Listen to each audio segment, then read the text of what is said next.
நடிகரும் தமிழக வெற்றி கழகத்தின் தலைவருமான நடிகர் விஜய் தேர்தல் விதிகளை மீறி பொதுமக்களுக்கு இடையூறு செய்ததாக சென்னை காவல் ஆணையர் அலுவலகத்தில் சமூக ஆர்வலர் ஒருவர் பரபரப்பான புகார் அளித்துள்ளார்.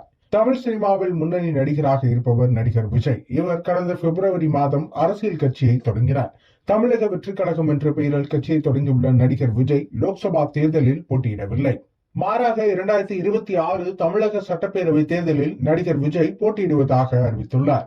மேலும் தற்போது விஜய் கட்சியை பலப்படுத்தும் பணிகளில் ஈடுபட்டு வருகிறார். உறுப்பினர் சேர்க்கை, நிர்வாகிகள் நியமனம் உள்ளிட்டவற்றில் அதிக ஆர்வம் காண்பித்து வருகிறார். இந்நிலையில் தான் நேற்று லோக்சபா தேர்தலில் நடிகர் விஜய் ஓட்டளித்தார். விஜய் தனது வீட்டிலிருந்து காரில் வந்து நீலாங்கரையில் உள்ள வாக்குச்சாவடியில் வாக்களித்தார். நடிகர் விஜய் வாக்குச்சாவடிக்கு வந்த நிலையில் அவரை காண ரசிகர்கள் குவிந்தனர். இதனால் கடும் இடநெருக்கடி ஏற்பட்டது. நடிகர் விஜயை போலீசார் வாக்குச்சாவடிக்கு பாதுகாப்பாக அழைத்துச் சென்றனர். அதன் பிறகு விஜய் ஓட்டு போட்டு காரில் வீடு திரும்பினார். அதன் பிறகு நடிகர் விஜய் சார்பில் தமிழக வெற்றி கழகத்தின் எக்ஸ் வலைதள பக்கத்தில், நான் எனது ஜனநாயக கடமையை ஆற்றியுள்ளேன், நீங்களும் உங்கள் வாக்குச்சாவடிக்கு சென்று உங்கள் ஜனநாயக கடமையை ஆற்றுமாறு அன்புடன் கேட்டுக்கொள்கிறேன் என தெரிவித்திருந்தார்.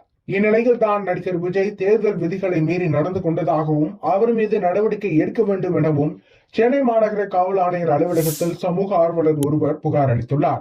அந்த புகாரில் நடிகர் விஜய் லோக்சபா தேர்தலில் வாக்களிக்க 200க்கும் அதிகமானவர்களுடன் வந்தார் என்றும் இதனால் பொதுமக்களுக்கு இடையூறு ஏற்பட்டுள்ளது என்றும் குறிப்பிடப்பட்டுள்ளது. தேர்தல் நாளில் இப்படி கூட்டமாக வருவது என்பது தேர்தல் விதிமீறலாகும். இதனால் தேர்தல் நாளில் பொதுமக்களுக்கு இடையூறு ஏற்படுத்திய நடிகர் விஜய் மீது நடவடிக்கை எடுக்க வேண்டும் என அந்த மனுவில் தெரிவிக்கப்பட்டுள்ளது. இந்த புகார் தொடர்பாக போலீசார் விரைவில் விசாரணை தொடங்க உள்ளதாக கூறப்படுகிறது. இதனால் நடிகர் விஜய்க்கு சிக்கல் ஏற்பட்டுள்ளது.